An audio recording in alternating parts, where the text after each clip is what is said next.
नमस्ते दोस्तों, कहानी शुरू करने से पहले हमारे इस चैनल को सब्सक्राइब कर लें और साथ मौजूद बेल नोटिफिकेशन को ऑन कर लें ताकि हर कहानी सबसे पहले आप तक पहुंच सके।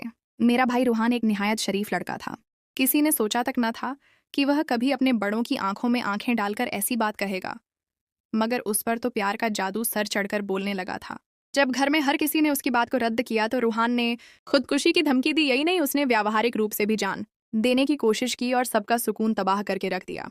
बात यह थी, वह एक सनम नामक डांसर से शादी करना चाहता था, जबकि पापा ने कह दिया था अगर रूहान ने उस लड़की को घर में लाया तो वह खुद को गोली मार लेंगे।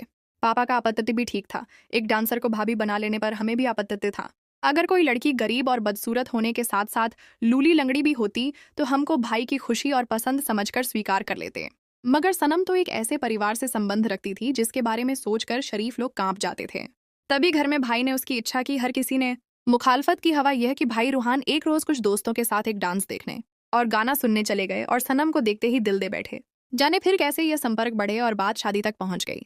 इन्हीं दिनों मामा ने भाई के लिए अपने रिश्तेदारों में एक लड़की पसंद कर ली। मामा चाहती थी कि रूहान का घर आबाद हो जाए, मगर रूहान ने साफ कह दिया वह शादी सनम से करेगा। जब पता चला सनम तो एक डांसर लड़की है तो सब घर वालों ने विरोध किया। रूहान को समझाया मगर उसकी समझ में कुछ ना आया। उसकी तो बस एक ही रट थी, शादी करूंगा सनम से, वरना जान दे दूंगा या घर छोड़कर चला जाऊंगा। अकेले रूहान का यह हाल न था, आग दोनों तरफ बराबर लगी थी। वह लड़की 17 वर्ष की थी। जब से उसने रूहान के साथ दिल का बंधन जोड़ा था, उसने भी अपने पैरों से घुंघरू उतार डाले थे। तभी उसको पा लेने वाली भी मुंह पर पल्लू डालकर रोती थी। उसकी भी दुनिया बर्बाद हो गई थी। उस नाम निहाद माँ ने तो बेटी के इस मसले का यह हल निकाल लिया कि नकद भारी रकम के अलावा एक कोठी के एवज व बेटी की शादी रूहान से करने पर राजी हो गई। लेकिन पापा नकद रकम और कोठी तो क्या, इस जैसी बहू को जहर का प्याला तक देने के रुदार न थे। रूहान की उल्टी खोपड़ी में कोई बात न समाती थी। न माँ की फरियाद, न बहनों के आंसू और न बाप की धमकियां। उसके दो मुतालबे थे, मेरे हिस्से की जायदाद दे दो, मैं शादी सनम से ही करूंगा। दोनों मुतालबे ही नामुमकिन थे। पापा ने कहा बेशक जहर खा ले ये, लेकिन मैं तो कभी ना मानूंगा। मगर हम ही हारे थे कि रूहान ने सचमुच जहर खा लिया। अब अब्बू के आंसू न थमते थे और अम्मी ने मन्नत मांग ली कि अगर भगवान मेरे बच्चे को नई जिंदगी दे दी तो मैं सनम को न सिर्फ बहू बनाकर ले आऊंगी बल्कि उसको वही इज्जत दूंगी जो एक बहू को मिलती है। पापा के आंसू और माँ की दुआएं जाया न हुई थीं कि 6 रोज की बेहोशी के बाद आखिरकार रूहान भैया ने आंखें खोल दीं। मैंने हाथ जोड़कर भैया से कहा, रोहन, भगवान करे कि तुम ठीक हो जाओ तो हम तुम्हारी शादी सनम से ही कर देंगे।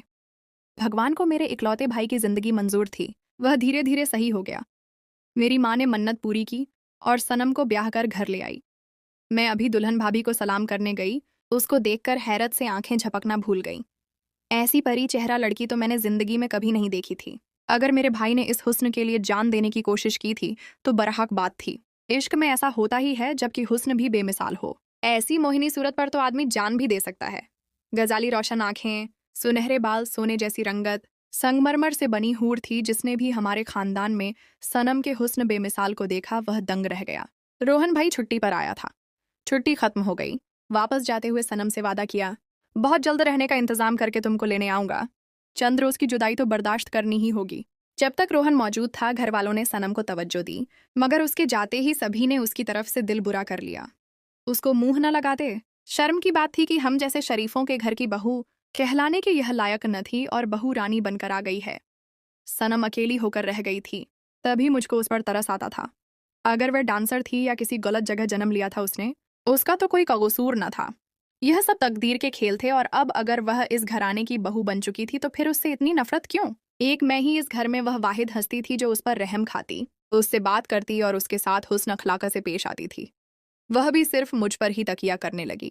दिन गिनते गिनते बिल आखिर वह दिन भी आ गया जब रोहन लौटकर घर आया। वह अपनी दुल्हन को लेने आया था। माँ ने बहू को अकेले दुबई भेजना मुनासिब ख्याल न किया। वह खुद घर छोड़कर न जा सकती थी, जबकि भैया की ख्वाहिश थी उनकी पत्नी के साथ कोई चले। तब भी भाभी ने मेरा नाम लिया, प्रिया हमारे साथ चले तो मेरा दिल वहां लगा रहेगा। मैं जानती थी वह मुझको पसंद करती हैं और बाकी घर वालों से उसका ताल्लुक ना के बराबर था। दुबई जाने से हफ्ते पहले जब भाई रोहन किसी काम से शहर से बाहर गया हुआ था, रात को जोर की बारिश हुई और बिजली बंद हो गई। मैंने बारिश को तूफान में बदलते देखा तो मुझसे रहा न गया। इसी वजह से मुझको फिक्र हुई और मैं ऊपर चली गई। भाई और भाभी का कमरा ऊपर की मंजिल पर था। तूफानी रात को इस लम्हे में वह अकेली अंधेरे में पड़ी थी। यही सोचकर मैं ऊपर आ गई। टार्च मेरे हाथ में थी। कमरे में टार्च की रोशनी में मैंने देखा भाभी बिस्तर पर लेटी थी। करीब गई और उनके चेहरे पर रोशनी पड़ी तो वह रो रही थी। हल्की जर्द रोशनी में भी वह देवबलाई कहानी किरदार लग रही थी। मैंने पूछा, क्या भाभी तुमको डर तो नहीं लग रहा? हाँ लग तो रहा है, मगर अब नहीं लग रहा। तुम जो आ गई हो। मुझे पाकर वह मेरे करीब आ गई। तेज हवा के झोंके और बारिश की बौछार घर से बाहर कयामत का शोर बरपा कर रही थी। जब तक करीब जाकर कान में बात न कहो, बात भी इस शोर में उड़ जाती थी और आवाज ठीक से सुनाई न देती थी। ऐसे में टार्च भी बुझ गई और कमरे में अंधेरा छा गया। डर कर वह मेरे और करीब हो गई, मेरे कंधे पर सर रख दिया, रोकर कहा कि इस घर में आकर उसने बड़ी गलती की है, क्योंकि घर का कोई सदस्य भी उसको दिल से स्वीकार नहीं कर रहा, इसलिए हर वक्त इस माहौल में दम घुटता रहता है। कहने लगी, एक प्रिया बस तुम ही हो जिससे मुझको अपनापन महसूस होता है। अगर तुम भी मेरा ख्याल न करती तो जाने मेरा क्या हाल होता। उस वक्त तो वह मुझे कोई डांसर नहीं बल्कि एक भोली भाली सी काबिल ए रहम बच्ची लग रही थी। मुझको उसके दिल की हालत की संगीनी का एहसास हुआ। वह तूफानी रात बीत गई। वह साथ में भाभी के पास हो गई क्योंकि भाई को अगले रोज वापस आना था। इस वाकये के एक हफ्ते बाद मैं रोहन भाई और सनम भाभी के साथ दुबई आ गई। रोहन भाई एक अरबी की कंपनी में मैनेजर था। वह सुबह का गया शाम को आता, तब मैं ही भाभी को खौफ नहीं देती। इस दौरान हमारी दोस्ती ज्यादा हो गई तो एक दिन मैंने सवाल कर ही दिया, भाभी क्या तुम इसी माँ की बेटी हो या उन्होंने तुमको किसी से लेकर पाला है और अपनी दुनिया का सदस्य बना दिया? भाभी बोली, मैं उस माँ की बेटी नहीं हूँ।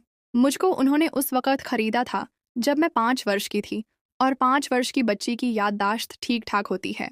मुझे अपने माता पिता की शक्लें और घर का नक्शा तक याद है। अगर कोई मुझे इस शहर के इस मोहल्ले में ले जाए जहाँ हमारा घर था तो मैं अपने घर को पहचान लूंगी। ये कहकर वह रोने लगी। बोली, मेरा नाम सनम है। मुझे इस अम्मा ने रखा जिसने मुझे खरीदा था। मेरा असल नाम अंजलि है। मुझे बड़ी हैरत हुई। भाभी को अपना असल नाम और बचपन के हालात और वाकयात याद थे, यहाँ तक कि माता पिता के नाम और बहन भाइयों के नाम भी। तभी मेरा दिल निहायत अफसुर्दा हुआ, ये सोचकर जैसे जिंदगी में यह धकेली गई, इस बेचारी पर क्या गुजरी होगी। अगर याददाश्त न हो तो दुख भी नहीं रहता। अगर याददाश्त के होते हुए दुख इकट्ठे हो जाते हैं तब अपने बुलाए नहीं जाते, और उनसे जुदाई का दुख भी दिल को नोचता रहता है। भाभी तुम अपनों से क्यों जुदा हो गई? क्या उनसे मिलने की फिर कोई वजह न बन सकी? वह बोली, एक रोज माँ के साथ बाजार गई थी, कुछ खरीद रही थी और मैं उनसे भीड़ में जुदा होकर उनको ढूंढती अलग समत को चल पड़ी। वह मुझको तलाश करती रही होंगी, लेकिन मैं कुछ दूर निकल गई तो लोग इकट्ठे हो गए। तभी एक औरत आगे बढ़ी और मेरा पूछा। लोगों से कहा, बच्ची अपने वालिद का नाम और घर का पता जानती है, मैं इसको किसी मर्द के हाथ में न दूंगी। मुझसे पापा का फोन नंबर पूछा, मैंने बता दिया। वह मुझे एक दुकान पर ले गई और फोन मिलाया। भगवान जाने गलत नंबर जानबूझकर मिलाया होगा। बोली, अच्छा आपकी बच्ची मेरे पास है, पता लिखवाइए, मैं आ रही हूँ। फिर दुकान वाले से कागज पेंसिल लेकर पता लिखा और मुझे रिक्शे में बिठा लिया। मेरे घर ले जाने के बजाय अपने घर ले गई। उसका पति सही आदमी न था।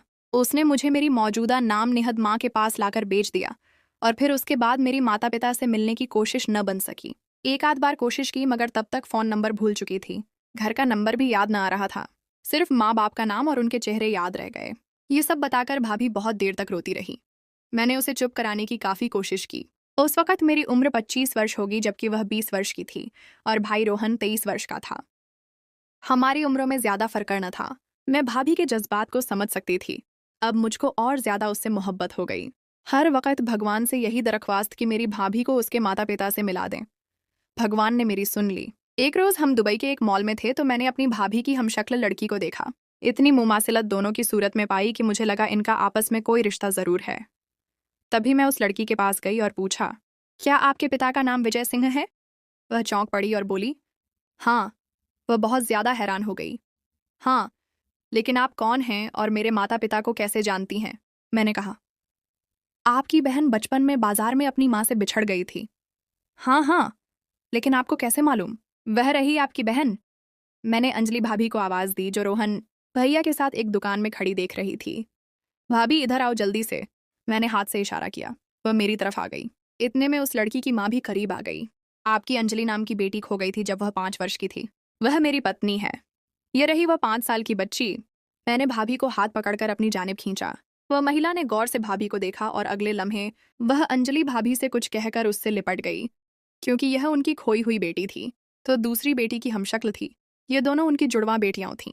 अगर ये हमशक्ल जुड़वा न होती तो यकीनन उनकी माँ के लिए अंजलि को पहचान लेना मुश्किल होता। अपने माता पिता से मिलने के बाद अंजलि भाभी को जो सुकून मिला, इतना तो शायद उसके घर वालों को भी न मिला होगा। ताहम हमको भगवान ने यह दिखला दिया कि जिसको कमतर समझकर हम उससे नफरत कर रहे थे, हम उसको कबूल न कर रहे थे। वह मुंबई के एक निहायत मुअज्जज खानदान की चश्म ओ चिराग थी और वह लोग हैसियत में हमसे कहीं ज्यादा बढ़कर थे। आज भाभी को हम पर फख्र है और शायद रोहन भैया से उसको भगवान ने इसीलिए मिलाया कि उसको उसके घर और खानदान वालों से मिलाना था। ना जाने यहाँ इतनी सारी लड़कियां होंगी, शरीफ खानदान के बावजूद गलत लोगों के हाथों से गलत जगहों पर पहुंच जाती हैं और अपना सब कुछ खो बैठती हैं। तो व्यूअर्स, हमारी आज की कहानी आपको कैसी लगी? कमेंट सेक्शन में ज़रूर बताइए। वीडियो पसंद आए तो इसे लाइक और अपने दोस्तों के साथ शेयर भी ज़रूर करें और हमारे इस चैनल को सब्सक्राइब भी कर लें।